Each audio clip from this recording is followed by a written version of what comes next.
My name is Prachi, welcome to selection meet. और I hope आप सबकी प्रिपरेशन अच्छी चल रही होगी सुपर टेट को लेके, जो कि हम फोकस कर रहे हैं प्राइमरी सुपर टेट, जो कि यूपी में एक अपकमिंग वैकेंसी हो सकती है और इसके लगभग पूरे पूरे चांसेस हैं कि ये वैकेंसी आने वाले टाइम में हमें देखने को मिलेगी। सो गाइस, उसकी प्रिपरेशन हम यहाँ पर लगातार कर रहे हैं और आपको यहाँ पर हर सब्जेक्ट से रिलेटेड वीडियोस आपको मिल रही हैं।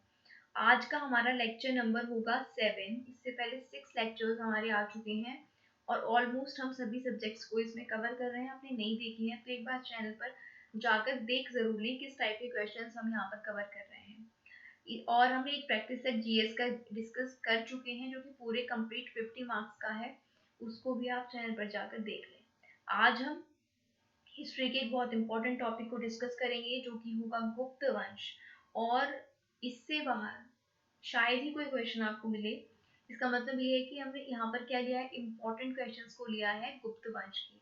तो यहाँ से आपके सारे क्वेश्चंस इस टॉपिक से रिलेटेड जो है वो कवर हो जाएंगे। सो कंप्लीट प्रिपरेशन से जुड़ने के लिए आप हमारे चैनल को सब्सक्राइब भी जरूर करें, बेल आइकन को प्रेस करें नए वीडियोस के नोटिफिकेशन के लिए। और अगर अभी तक आपने सब्सक्राइब नहीं किया है तो जरूर सब्सक्राइब करें। तो चलिए हम आज का वीडियो स्टार्ट करते हैं।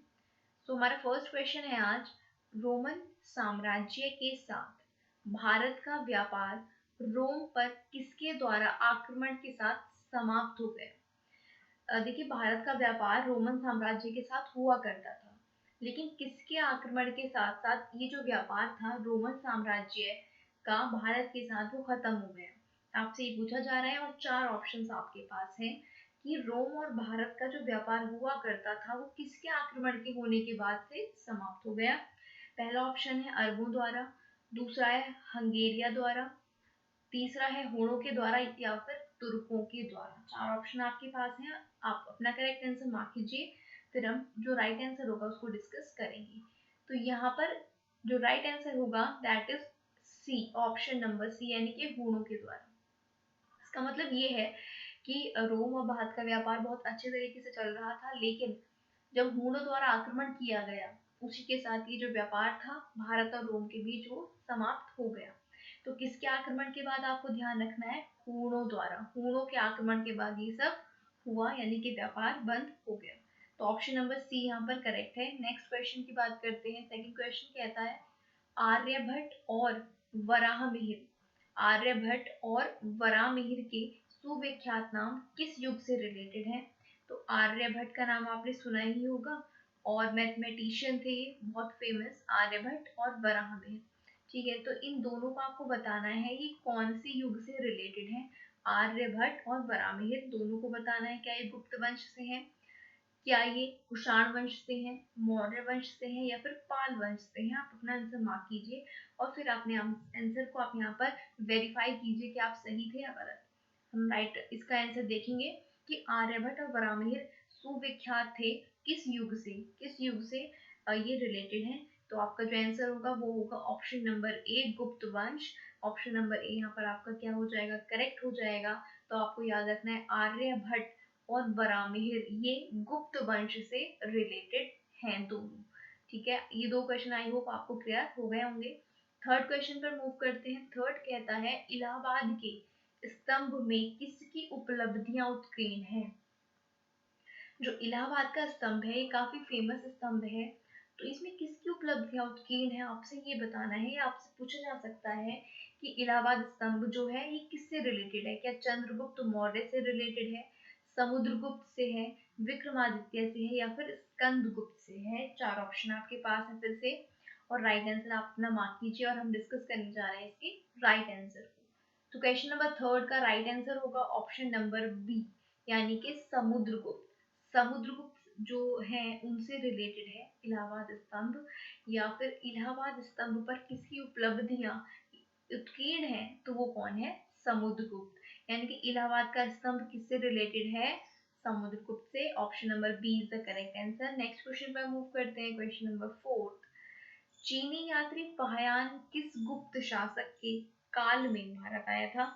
तो यहाँ पर एक चीज क्लियर हो जाती है, किस वंश में आया था, तो गुप्त वंश में या गुप्त के शासन काल में आया था। कौन, फाहियान। फाहियान कौन था, फाहियान एक चीनी यात्री था। 2 क्वेश्चन यहाँ से क्लियर हो जाते हैं। ये भारत किसके शासनकाल में आया था? आपके पास 4 ऑप्शन है, आपको राइट आंसर मार्क करना है। चंद्रगुप्त मौर्य, समुद्रगुप्त, चंद्रगुप्त सेकंड या फिर कुमारगुप्त। 4 ऑप्शन आपके पास है। तो देखिए, फाहियान एक चीनी यात्री था, ये गुप्त शासन काल में आया था। और किसके शासन काल में आया था? यहाँ पर आंसर हम देख लेते हैं। तो Chandragupta second, option number C is the correct answer. Option number C यहाँ पर सही उत्तर होगा। जो चीनी यात्री फाहियान था वो चंद्रगुप्त सेकंड या चंद्रगुप्त द्वितीय के शासनकाल में भारत आया था। नेक्स्ट क्वेश्चन पर मूव करते हैं। फिफ्थ क्वेश्चन कहता है कवि कालिदास किसके राज कवि थे? यहाँ पर सारे एग्जाम स्पेसिफिक क्वेश्चंस हम डिस्कस कर रहे हैं जो भी एग्जाम में आने की प्रोबेबिलिटी रखते हैं। तो कालिदास किसके राज कवि थे आपको बताना है। चंद्रगुप्त मौर्य, समुद्रगुप्त, चंद्रगुप्त सेकंड या फिर Kumaragupta. Again, you have 4 options and you have to mark the correct answer. So, Kalidas किसके शासन काल में थे या किसके राजकवि थे? तो चंद्रगुप्त सेकंड। यानी कि 2 क्वेश्चन हमसे क्या क्लियर हुए कि जो फाहियान था चीनी यात्री, ये किसके शासन काल में आया था? चंद्रगुप्त सेकंड के आया था, ठीक है। और जो कवि कालिदास थे, कवि कालिदास किसके राज कवि थे? चंद्रगुप्त सेकंड के। तो ये 2 क्वेश्चन आप रिलेट करके याद रख सकते हैं कि फाहियान चंद्रगुप्त सेकंड और कालिदास भी चंद्रगुप्त सेकंड के दरबार में राजकवि थे। नेक्स्ट क्वेश्चन पर मूव करते हैं। नेक्स्ट क्वेश्चन कहता है, क्वेश्चन नंबर 6, गुप्त युग का प्रवर्तक कौन था? प्रवर्तक होता है उसको शुरू करने वाला या उसको स्टार्ट करने वाला, ठीक है। तो यहाँ पर बात चल रही है गुप्त काल की, यानी कि गुप्त युग की। गुप्त युग का प्रवर्तक कौन था? 4 ऑप्शन है आपके पास। घटोत्कच, श्रीगुप्त, चंद्रगुप्त फर्स्ट या फिर समुद्रगुप्त। 4 ऑप्शन आपके पास है। अपना करेक्ट आंसर मार्क कीजिए, then you will verify the answer. So Gupta युग के प्रवर्तक कहे जाते हैं या फिर हैं, वो है Srigupta. Option number B is your correct answer, ठीक है। गुप्त युग के प्रवर्तक कौन कहे जाते हैं? श्रीगुप्त। आपको आंसर याद रखना है, option number B is the correct answer. Next question पर मूव करते हैं। I think this is 7 question. Gupta राजवंश किसके लिए प्रसिद्ध था? अच्छा क्वेश्चन है और इम्पोर्टेंट भी है। गुप्त राजवंश किसके लिए प्रसिद्ध था? कला और स्थापत्य के लिए, साम्राज्यवाद के लिए, राज्य और भूमि सुधार के लिए या फिर इनमें से कोई नहीं, नन ऑफ दीज। 4 ऑप्शन आपके पास है। फिर से you have to mark the right answer. Gupta वंश किसके लिए प्रसिद्ध था? तो यहाँ पर राइट आंसर हम देखते हैं तो ऑप्शन नंबर ए हो जाता है, यानी कि कला और स्थापत्य के लिए। गुप्त वंश किसके लिए प्रसिद्ध था? कला और स्थापत्य के लिए प्रसिद्ध था, ये आपको ध्यान रखना है। गुप्त राजवंश में कला बहुत एक अच्छा लेवल रखती थी और स्थापत्य भी, तो ये आपको ध्यान रखना है। नेक्स्ट क्वेश्चन की बात करते हैं। क्वेश्चन नंबर 8, गुप्त शासकों की सरकारी भाषा क्या थी? गुप्त शासक की सरकारी भाषा क्या थी? क्या वो पाली थी, क्या वो प्राकृत थी, हिंदी थी या फिर संस्कृत थी? You have 4 options, right the answer. गुप्त शासकों की सरकारी भाषा क्या थी? ऑफिशियल लैंग्वेज हम कह सकते हैं। गुप्त शासकों की ऑफिशियल लैंग्वेज क्या थी आपको बताना है। तो यहाँ पर राइट आंसर होगा Sanskrit. Option number D is the right one. Option number D यहाँ पर सही होगा। गुप्त शासकों की सरकारी भाषा क्या थी? संस्कृत थी, ये आपको यहाँ पर ध्यान रखना है। नेक्स्ट क्वेश्चन पर मूव करते हैं। नेक्स्ट क्वेश्चन कहता है गुप्त शासन के दौरान निम्नलिखित में से ऐसा व्यक्ति कौन था जो एक महान खगोल विज्ञानी और गणितज्ञ था? फिर से सुनिए, गुप्त शासन के दौरान ऐसी पर्सनालिटी आपको बतानी है जो बहुत बड़े खगोल विज्ञानी थे और गणितज्ञ थे। 4 ऑप्शन आपके पास हैं। भानुगुप्त, वाघभट्ट, आर्यभट्ट या फिर वरामिहिर। यहाँ पर 4 ऑप्शन आपके पास है और राइट आंसर हम देखते हैं यहाँ पर क्या होगा। सो आर्यभट्ट। देखिए, वरामिहिर भी उसी समय में थे। किसके समय में? चंद्रगुप्त सेकंड के टाइम पर, ठीक है। ये दोनों कब के हैं? चंद्रगुप्त सेकंड के टाइम पर हैं, वरामिहिर भी और आर्यभट्ट भी। लेकिन यहाँ पर अगर पूछे खगोल विज्ञानी भी और गणितज्ञ भी, तो वो कौन थे? आर्यभट्ट। यहाँ पर ऑप्शन नंबर आपका सी क्या होगा? राइट आंसर होगा। नेक्स्ट क्वेश्चन पर मूव करते हैं। नेक्स्ट क्वेश्चन कहता है गुप्त राजा जिसने विक्रमादित्य की पदवी धारण की थी, यानी किन्हें विक्रमादित्य कहा जाता है? उनका नाम कुछ और है लेकिन उन्होंने एक उपाधि या पदवी धारण की थी जिसका नाम था विक्रमादित्य। तो वो कौन थे? क्या वो स्कंदगुप्त थे? क्या वो समुद्रगुप्त थे, क्या वो चंद्रगुप्त सेकंड थे या फिर वो कुमारगुप्त थे। 4 ऑप्शन आपके पास है और आपको बताना है कि विक्रमादित्य जो है उसकी उपाधि किसने दी थी इन चारों में से। तो यहाँ पर जो आपका राइट आंसर होगा वो होगा again option number C and Chandragupta second. Chandragupta second ने विक्रमादित्य की उपाधि धारण की थी, आपको ध्यान रखना है। तो चलिए नेक्स्ट क्वेश्चन पर मूव कर लेते हैं। नेक्स्ट क्वेश्चन कहता है निम्नलिखित में से गुप्त वंश का वो राजा कौन था जिसने हूणों को भारत पर आक्रमण करने से रोका। हमने अभी क्या पढ़ा कि रोम और भारत के बीच होता था व्यापार, तो वो कब से बंद हुआ, वो हूणों के आक्रमण करने के बाद से क्या हो गया था, बंद। लेकिन इनमें से वो कौन सा शासक था जिसने उस आक्रमण को रोका। ठीक है, तो वो आपको बताना है। 4 ऑप्शन है, स्कंदगुप्त, समुद्रगुप्त, चंद्रगुप्त सेकंड या फिर कुमारगुप्त। तो आपको बताना है हूणों के आक्रमण को किसने रोका भारत पर होने से। तो यहाँ पर आपका ऑप्शन अगेन सी सही होगा, यानी कि चंद्रगुप्त सेकंड।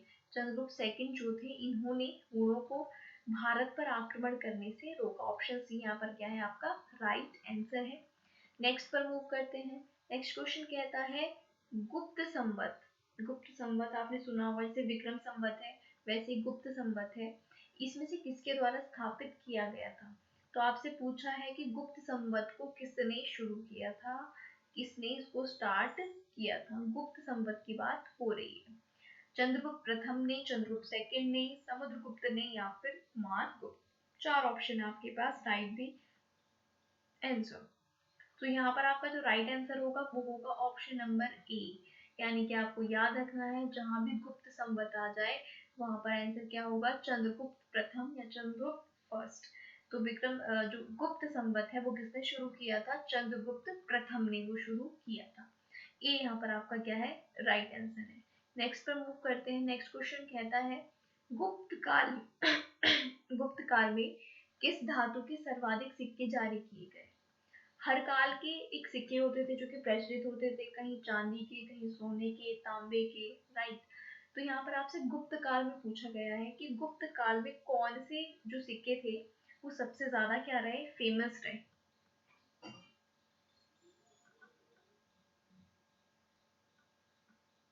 तो अपना आंसर आप मार्क कीजिए। 4 ऑप्शन है, सोना, चांदी, तांबा या लोहा। तो गुप्त काल की यहाँ पर आपको बताना है कि कौन से सिक्के सबसे ज्यादा जारी किए गए, सर्वाधिक पूछा है। तो यहाँ पर जो राइट आंसर होगा आपका वो होगा सोना, यानी कि गोल्ड। ऑप्शन नंबर ए यहाँ पर आपका क्या हो जाएगा, करेक्ट आंसर होगा। तो गुप्त काल में सबसे ज्यादा सिक्के जारी किए गए हैं सोने के। Option number A is the right one.